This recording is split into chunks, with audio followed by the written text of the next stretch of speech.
YouTube. We're here. We're back. Ranking things again. This time, we're doing something a little different. We're doing One Piece arc rankings, which it looks like they have. They might not have every. Wait, I'm realizing they don't. It's from 2021, so they only have up to. Podcast, Whole Cake. Oh, they do have Wano. I'm trying to see if they have. It doesn't look like they have. What am I trying to think of? With they don't have Egghead, and obviously they don't have Elbaf. I will put those in at the end though. You know what I mean? I'll be like, this is where Egghead would go. You know what I'm saying? You know what I'm saying? And it looks like they're in alphabetical order, which I think I prefer going in alphabetical order than series order because it might seem weird. Because Alabasta, underrated, right? A plus tier. A plus tier. The only problems I have with Alabasta is low key it made Crocodile look like a bum because Luffy beat him so early in his career. And also, the walking across the desert was so fucking long. That's one thing, but that's something I would have with everything. Like the pacing in One Piece, some of the pacing is so bad at certain points, it's insane. But yeah, the walking across the desert got ridiculous at a certain point. Drum Island, bro, I'm not gonna lie, I love Chopper. And I love Hero Look, and I like their story. Everything else about Drum Island for me is like B tier or below. You know what I mean? Like I don't I'll give it B plus because like I said I like Hero Look and I like Granny. I'm forgetting her name right now, but she's like 140 years. You know what I'm talking about, right? So she's a cool character. I just don't love Wample. It's fucking annoying. I also don't love. I think the snowy setting is cool, but I wasn't my favorite out of all the settings that there were. And also, it was like the beginning of where they're really getting to zones, and I know now they're doing zones out the ass, but zone is not my favorite kind of devil fruit. I fucks with Paramecias. I think Paramecias are cool, right? Logias are chill, but I think Paramecias are the shit. I'm not gonna lie. Now, is Jaya a part of Skypiea? No, it's not. So they're doing Jaya and Skypiea separate. Jaya on its own, because that's where he does the beating Bellamy's ass, and they have honestly Jaya on its own is A tier, because he does the beating Bellamy's ass, and then he does fucking the whole him and Blackbeard meet and the pie and bro that is gas. You gotta A tier it just because it's so iconic. It's very short, so I mean, because if it was with Skypiea, it'd be different. But don't get me wrong, I'm not a Skypiea hater, but I understand there's some flaws. Long ring, long land. No, okay. I'm gonna be honest. It gets a B tier, but if we're Afro Luffy is S plus tier. It gets a honestly C plus tier. There's just certain parts of it where it's just like so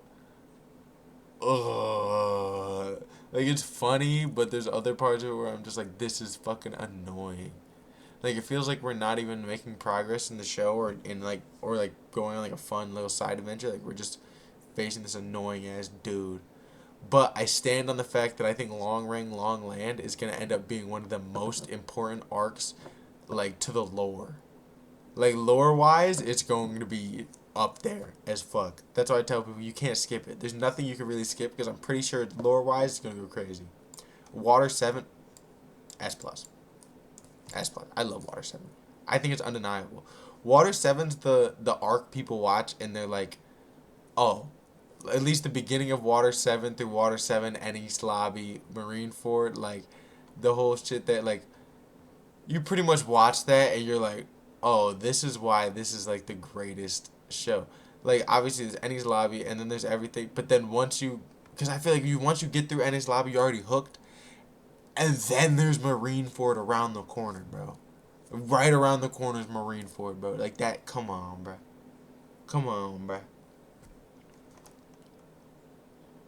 Right. So like I said, Ennie's Lobby, S tier. Post Ennie's Lobby, I'm just gonna give it regular S because I don't think it stands up to like everything that's going on in Water 7 and Enies Lobby, but it's still really fire. Thriller Bark. C tier. Easily. I don't fuck with Thriller Bark. I don't fuck with Moria. I don't fuck with Shadows. I don't fuck with the idea of they all just put their power into Luffy to make him super Luffy. Bro, it was not it to me. Sabaody Archipelago, on the other hand, nigga, that's A+. That's A+ easily. Sabaody Archipelago was gas. Their first time really, like, getting, like, their confidence shattered. Like, oh my god, we cannot beat these people. And, like, just tell them, like, holy shit, we need to train. Romance Dawn. Now, what does Romance Dawn encompass exactly?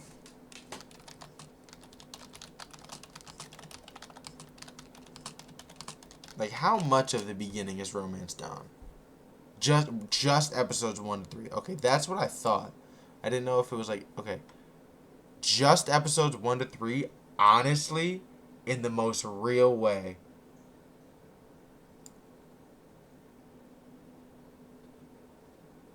Okay, no. C plus, because once you get to Shanks and them, fire. But outside of that, like the Alvida fight and meeting Kobe and getting Zoro, boring as fuck. This is why when people say getting into One Piece is hard, I agree with them. Because they're like, oh, by the time you get to Arlong Park, it's good. Arlong Park is 30 episodes in, brother. You trudging through a very slow beginning to where it's not like it's horrible, but it's very slow. There's not too much going on. Like you're like, what is all this? Even when you're getting like Usopp and everything, I think it's enjoyable, but I think it is a very like lower point in the series, especially because a big part of the series is the ensemble cast.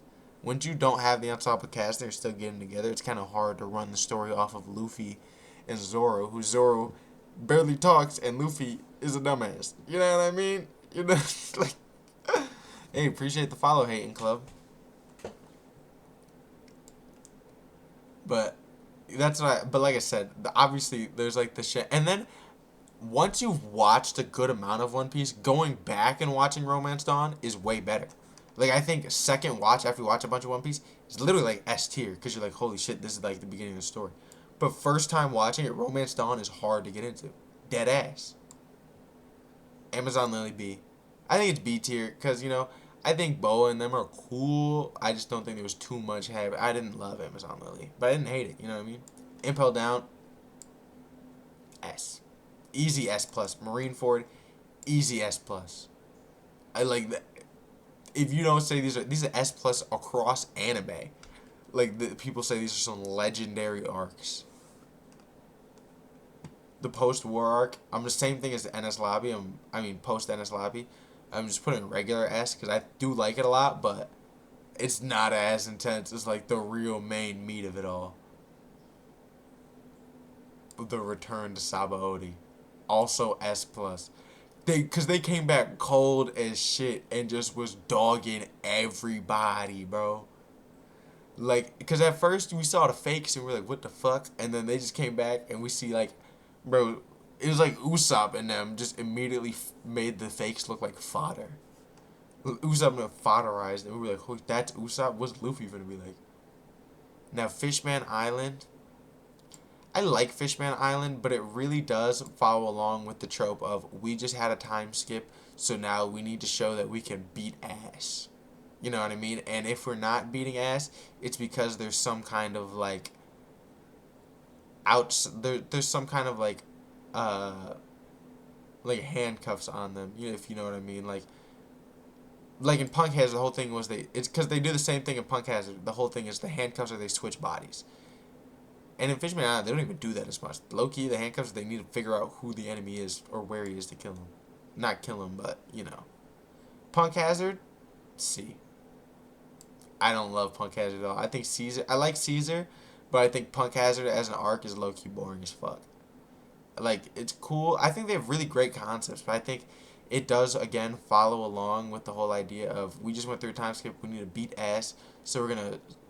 And because we don't want to just follow the same thing as what we just did, we're going to switch their bodies so they don't just beat their ass immediately. Now, Dressrosa, S. Easy S. Like, I don't think it's S+, but it's easy S. Dofi is my favorite villain.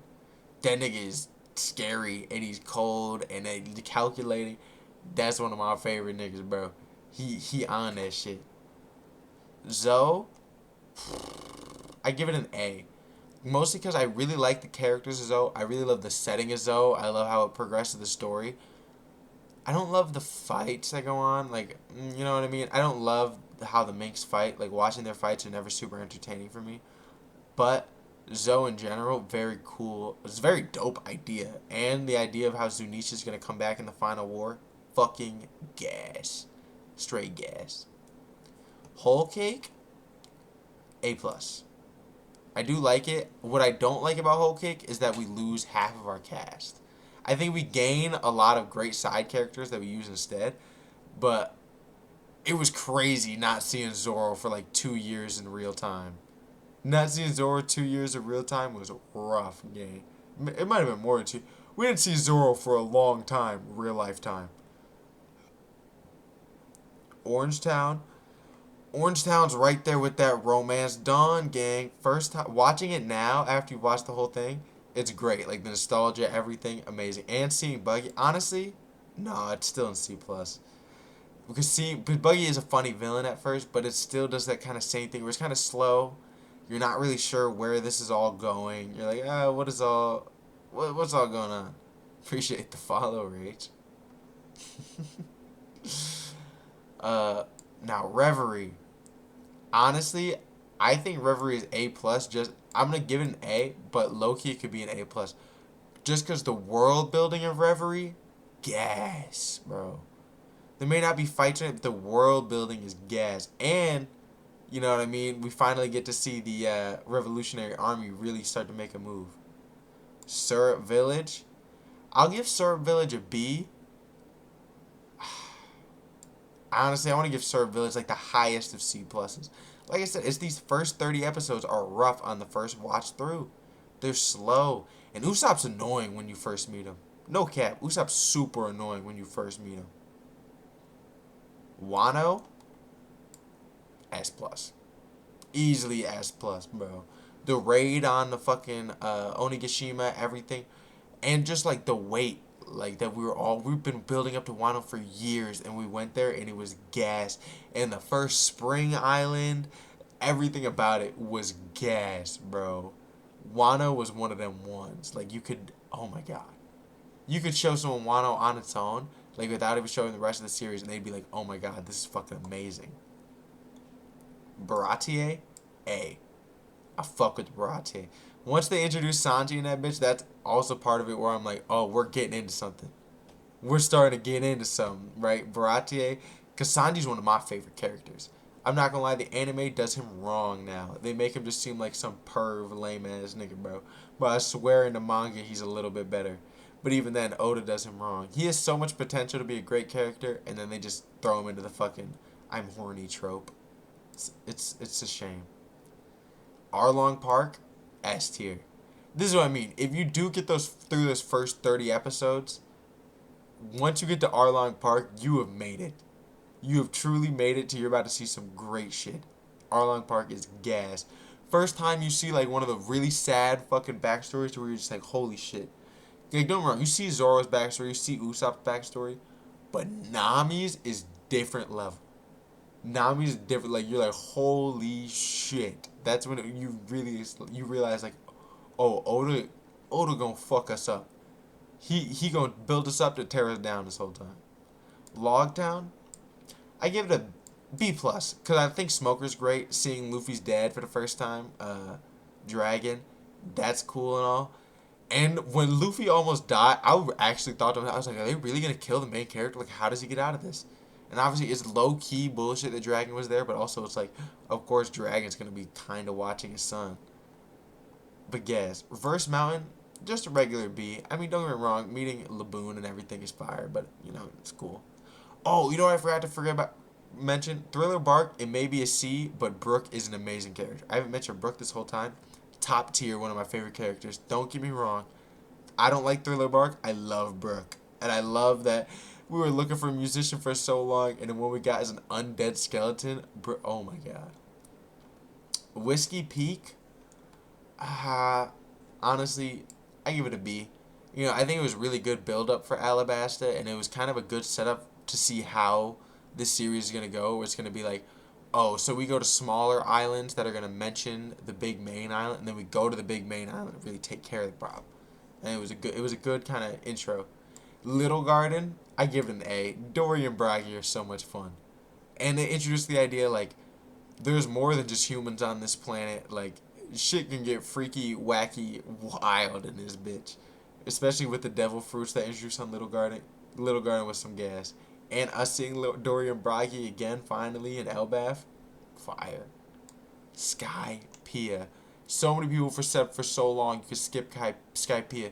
No, you can't. Right now, it is the most important to the lore, even though, like I said, I genuinely think Long Ring Long Land will become the more important someday to the lore. But Skypiea is gas, and they underrate it. Enel, fire. The one thing I will say, like, for a long time, it feels like Skypiea is completely unrelated to the rest of the story, but it doesn't make it not such a fun side quest. And, dog, we're in the sky, sailing on clouds. And the whole, like, it kind of gives you the beginning of, like, the Mary's, like, alive in a sense. Fucking gas, underrated. Absolutely underrated. Now, like I said, they don't have Egghead on here. If I was going to rate Egghead, I'd put it in A+. I really like Egghead. I I think my only problems with it leaves a couple things a little too open ended that I don't love, because people are arguing about the idea of did Kizaru hold back or not. I think Kizaru did hold back, but I still think he had no shot if he actually tried fighting Luffy. You know what I mean?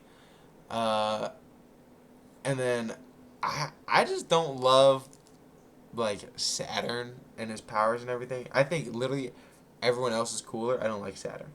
I think Saturn was lame. And I'm glad he died, honestly. And I really am a lot more excited to see what Shanks' daddy has in store. Even if he has the same spider shit, I genuinely think he'll use it or look better. I think Saturn just looked trash.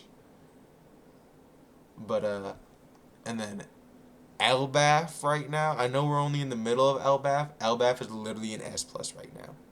Like they're going so insane every fucking chapter. Insane reveal. I don't want to spoil anything, but insane reveals, insane flashbacks, insane characters, insane devil fruits. It, bro, we're finally fighting like final boss level characters. Like it's absolutely one of the best arcs we've seen so far. And if you haven't caught up, you need to catch up soon before we actually discover what the One Piece is. Because once we actually discover the One Piece gang, it's over, bro. Like I don't think there's gonna be any way you don't get spoiled. You just gotta catch up. I know it's a lot. I know it sounds crazy, but I promise it's worth it. Just start a little at a time, man. A little at a time. But these are my rankings for One Piece arcs. If you think you got better ranking, let me know. If you think I ranked them anything wrong, let me know. If you like anything more, let me know. But as always, and notice how there's no D or D+, bro, because all of One Piece is pretty good. At the end of the day, even when I say Romance Dawn in the beginning is slow, it's still pretty good.